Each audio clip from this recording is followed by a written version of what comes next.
Shalom, shalom, Mishpachah. This is Yerd Yao checking in. I just wanted to do a real quick video to explain a couple concepts that I think people will miss just offhand if they're not paying very close attention to what's going on. You guys have to understand that no nation that exists on the earth today is the same as its ancient nation. Do you understand what I'm saying? No nation today is the same as its ancient counterpart.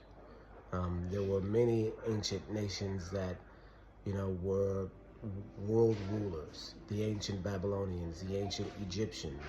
We just go down the list of the countries that enslaved Israel. The ancient Egyptians, the ancient Babylonians, the ancient Persians, the ancient Greeks, and the ancient Romans. None of those groups are the same group that exists today, even though all those nations exist today except for Babylon. And there's one that calls itself Babylon. None of those nations existed in ancient history. Let me rephrase that. None of the people that are in those nations today are the same people as their ancient counterpart. The ancient Egyptians are not the same as the modern Egyptians, even though the modern Egyptians will claim that because they're in Egypt, that means that they are the ancient Egyptians.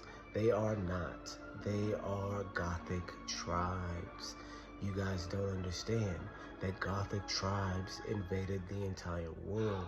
They didn't just do what they did to America in America. They did it all over the world. They didn't just conquer America in the American killing the Indian fashion and then take over all of America. What they also did was they took the history of that place. Whatever history was there. I'm gonna step outside real quick. Because in America, they still accept that they are not the original Americans, right? I'm having a hard time getting out of this door.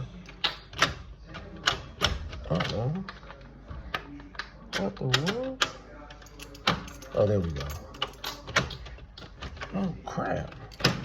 Yeah, see, this is double locked. It should be. So they didn't just, like they did in America, take over America and then say, okay, yeah, we did take over America.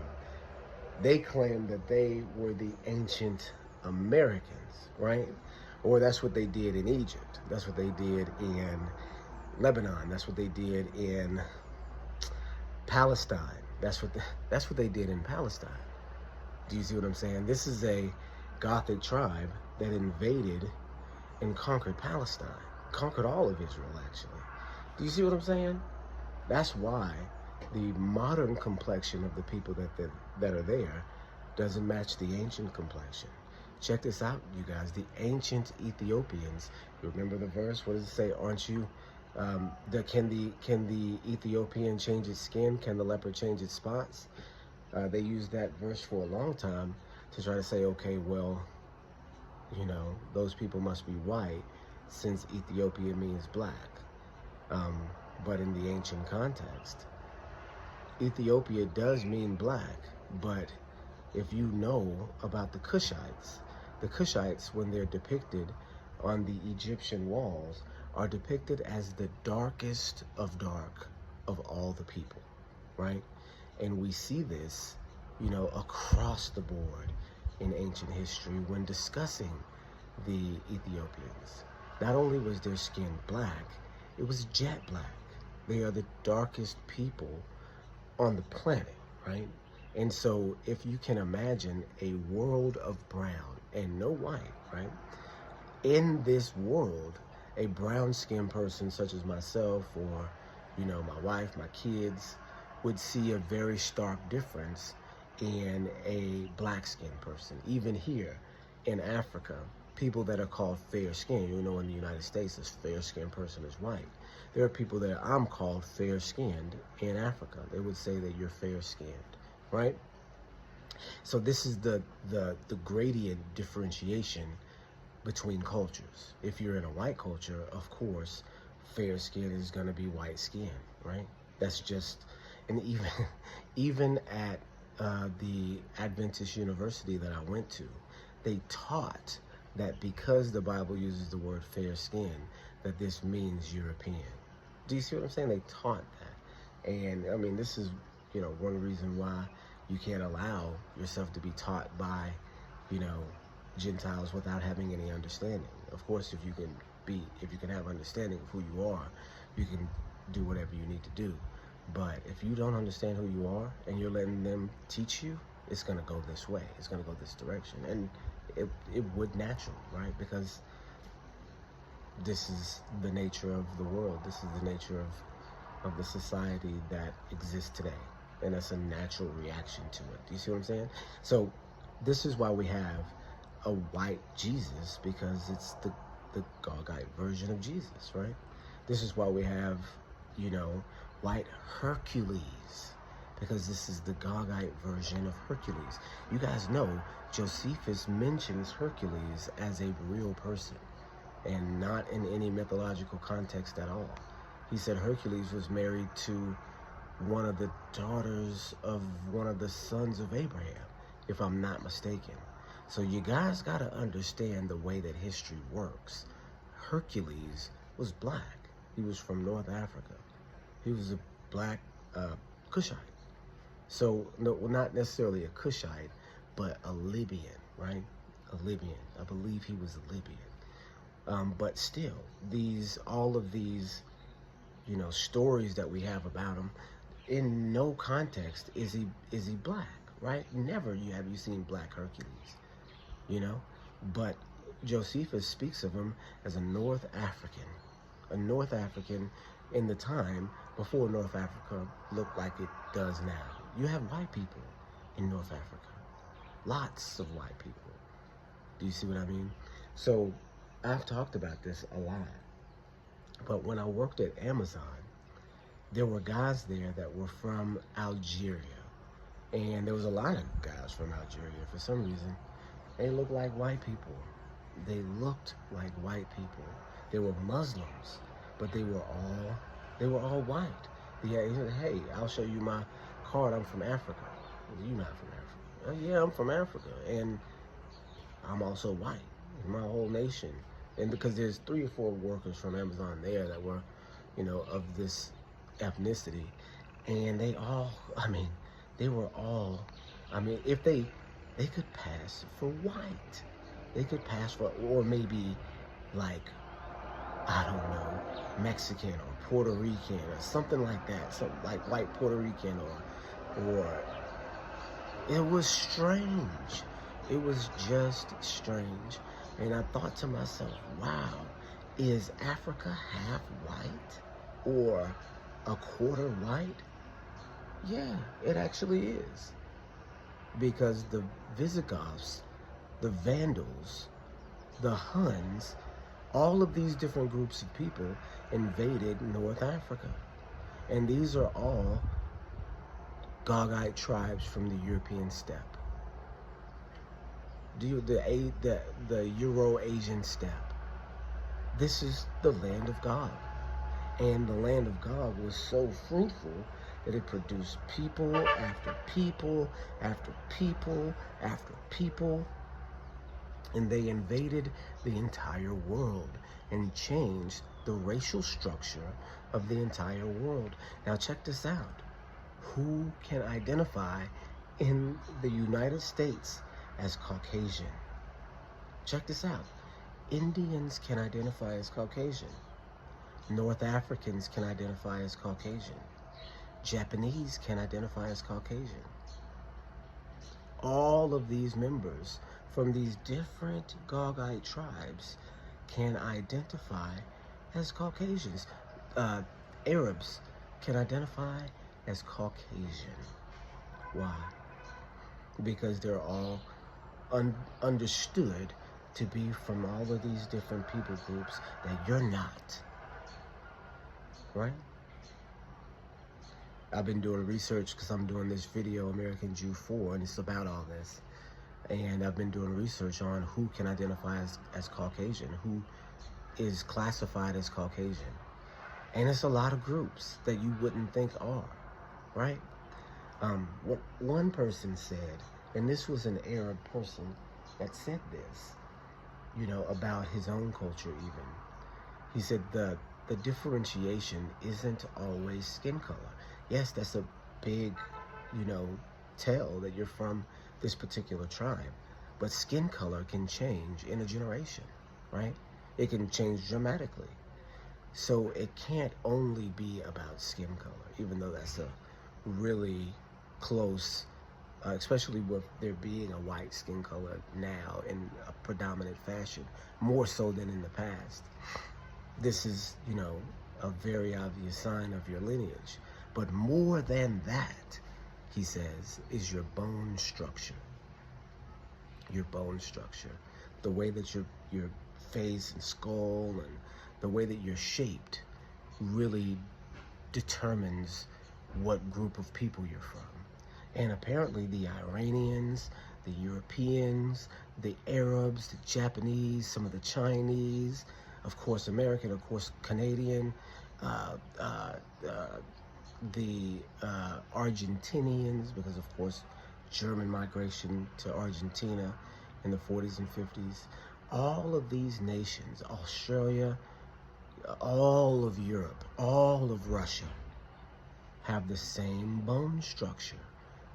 And they're classified under one category of people, and that's called Proto-Indo-European, P-I-E, Proto-Indo-European. This is the people of Gog. Anytime you see that term, Proto-Indo-European, they're talking about Gogites. And they're talking about Gogites in that era, the origin era of Gog, back right after the flood, right? We know it's right after the flood because there is a genetic anomaly that comes in right there, right when they're trapped in this region for however long that they were trapped there. One of those people had a genetic anomaly, which is white skin, blue eyes, blonde hair, genetic anomaly. And that particular genetic anomaly became popular in that circle. So they're proliferated a group of blonde-haired, blue-eyed, or blonde-haired, green-eyed, or blue-eyed, red-haired, white-skinned people, right? But not only white-skinned people, because there were different shades even then of white. Because you can see Japanese people are pale, and then Europeans are pale, but they don't have the same complexion. They have the same bone structure, not the same complexion. Do you understand how this would work? Do you understand that the ancient Egyptians are descendants of those people that are there today? Do you know that the ancient Ethiopians are descendants of those people that are there today? The country of Ethiopia, with the people of Ethiopia, cannot be the ancient Ethiopians, because the Ethiopians of ancient times were the darkest people on the planet, and the Ethiopians of modern times are not the darkest people that you see on the planet. The darkest people that you see on the planet today come from South Sudan, right? Those are the darkest people that anyone's ever seen. These people in that region, South Sudan, are very, very, very dark-skinned people. The darkest-skinned people, Central Africa, East Central Africa, darkest-skinned people on the planet. Do you see what I'm saying? Those are the ancient Ethiopians, the ancient Axumites. Do you understand what I mean? Those are them. Not the people that we see there today. The people that we see there today are the remnants of the mixtures of the barbarian hordes, the Gothic tribes that came and conquered North Africa and created the modern Arab state, created modern North Africa, created modern Europe in various degrees of complexions. Do you understand what I mean? The Bible says that this was going to happen, that Gog would, and it says this in Daniel as well, but you have to understand the whole picture. It says that they will mix themselves with the seed of men, right? But they will not cleave to one another.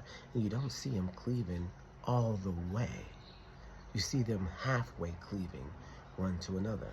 You see the union of Russia and China and Iran, and then you can see the union of Israel and Germany and UK and America.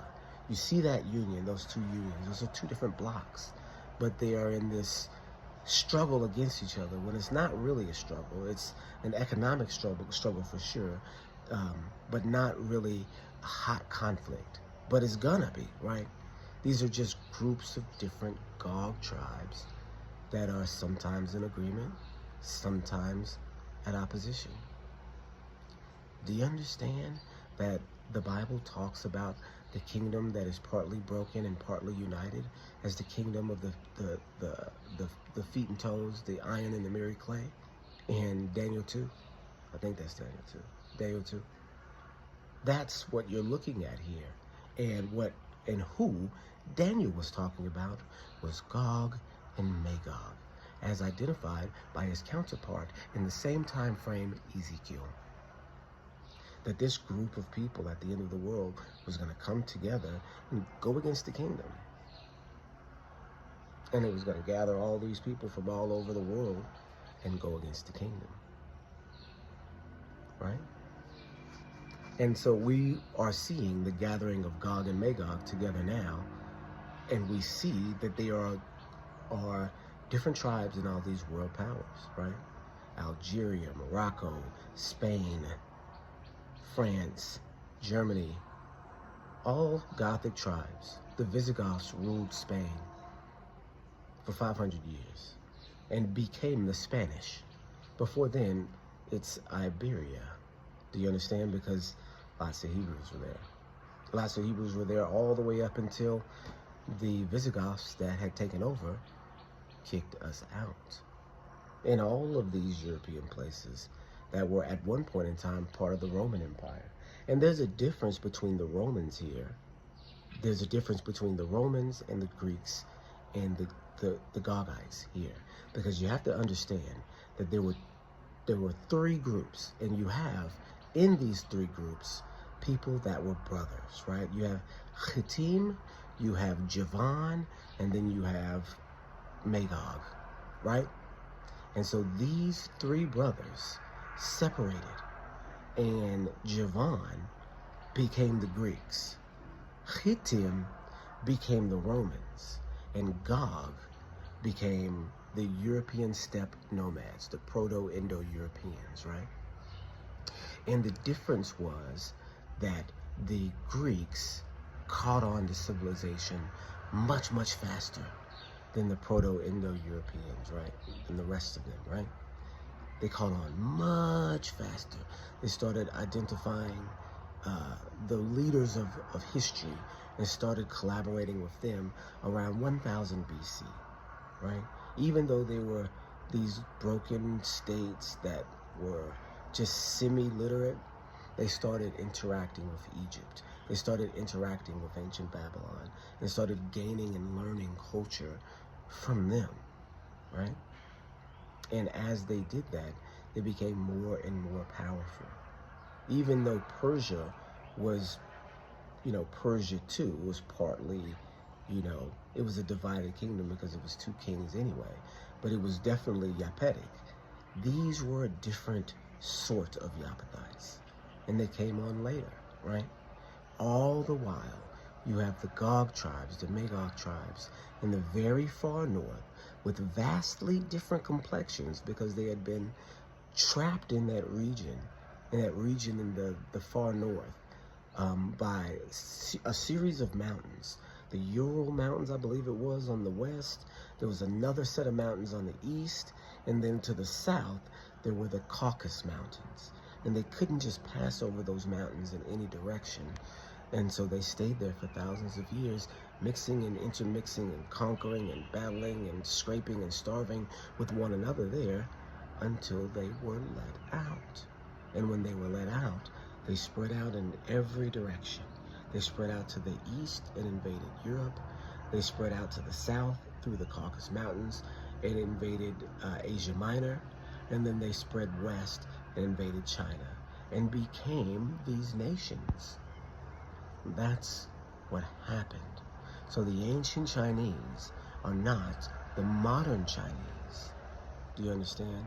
The only people who are the ancient and modern are the Russians. Even though they weren't to that area, they were Rus. This is another son of Magog, another son of, not Magog in particular. I believe he was a son. And now I'm not confused, but mixing up, because Rus was in there, but I don't know exactly which son he was from. So I don't want to confuse anybody else. But he was one of either a son of Togarmah or a son of Gomer, but I can't remember exactly which son. But he is identified again in Ezekiel, where he says Gog, the chief of the head, what does it say? The head chief of Magog in the land of Meshach, or in Meshach and Tubal. I'm getting it all mixed up now, but you guys can go to the text and read it. It's 38 and 39 in Ezekiel. But he says the chief prince. That's what he says, the chief prince. So that word chief is actually the name of a person, and that is Resh. It's the same as the letter, of the Hebrew script, the Resh, and it just means head. And since that's a name and not an adjective, it points you to a person, and that's the person who founded Russia, right? So we know all the Russians right away are Gogites, but we didn't know that it goes beyond that to China. We didn't know it goes beyond that to the Ashkenazim, the modern day Jews. We didn't know it went beyond that to the Egyptians, to the Ethiopians, to the Lebanese, to the Algerians, to the Moroccans, to all the people that are in North Africa, all the people that are in Asia Minor, all the people that are in Europe, most of the people that are in America, most of the people that are in Canada, most of the people that are in Mexico, a lot of the people in Central America, most of the people and some of the people in South America, and then all the islands have been mixed in together too.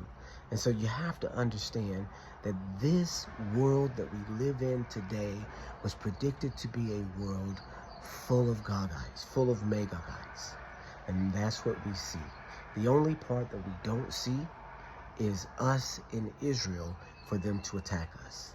That's what we have not gotten to yet.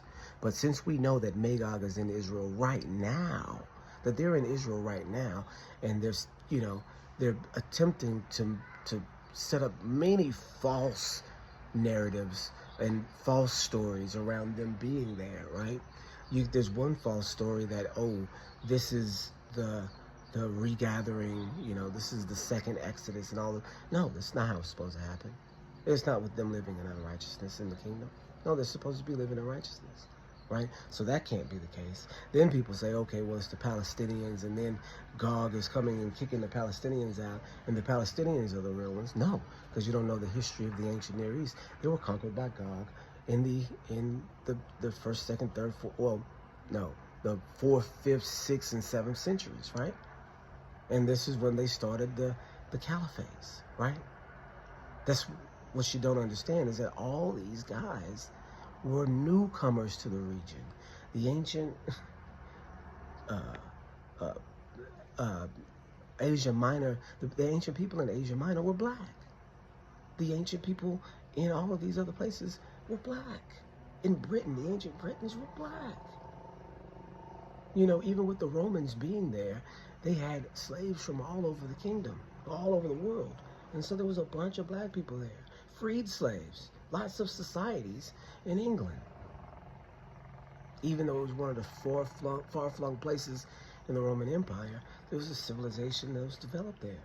They built walls in all these places, in every single place, to protect them from the Gogites. The Great Wall of China was to protect the ancient Chinese from the Gogites.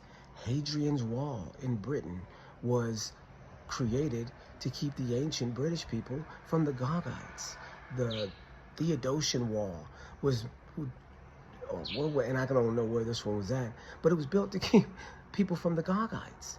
Even the ancient Igbo people in West Africa, the ancient Nigerian people, built a wall around their fort so that around their civilization, the greatest wall, the largest man-made earthen structure in history, you can go look this up, was made in West Africa to keep Gog out. And guess what?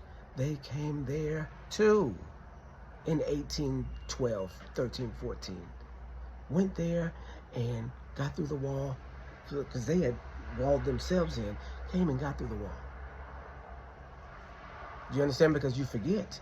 Your ancient ancestors come across these people and say, we've got to build a wall to protect us from these people. The wall works for 1,000 years, and you wake up and here they are knocking at your door, and you're like, oh, all right, well, let's see what they got.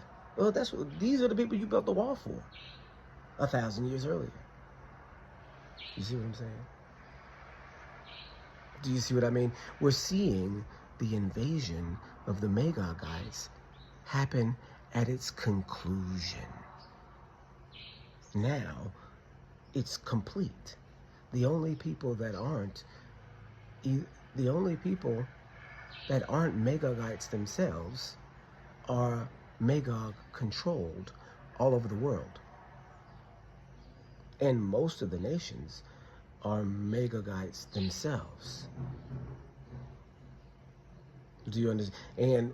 And the people that are going to these places and conquering these places are pretending to be the ancient ones. That's the other crazy part. The people, the Visigoths, the Vandals who conquered Egypt in the 6th, 7th, 8th centuries, AD, are pretending to be Egyptians. Because they've been there for 1,000 years, they're pretending to be Egyptians. They're not the ancient Egyptians. These Moroccans are not the ancient Moroccans, the ancient North Africans. The Libyans are not the ancient Libyans. They're all the descendants of Proto-Indo-Europeans, Scythians, Magogites, people of Yaphet, who were the barbarians of the past, who didn't have homes, who didn't have language, who only knew steal, rob, and kill only. Do you understand? And any culture, any semblance of civilization that they have has been a hand-me-down. Now, they've taken that hand-me-down and created everything that you see around us, right? Created an entire world, matrix to live in. Do you see what I'm saying? Right? Where everything in this world is from them. Do you see what I mean? They've done that. And they've done a heck of a job of it. Even the cars, the planes, all of the wires, everything they've done. They've established the modern world.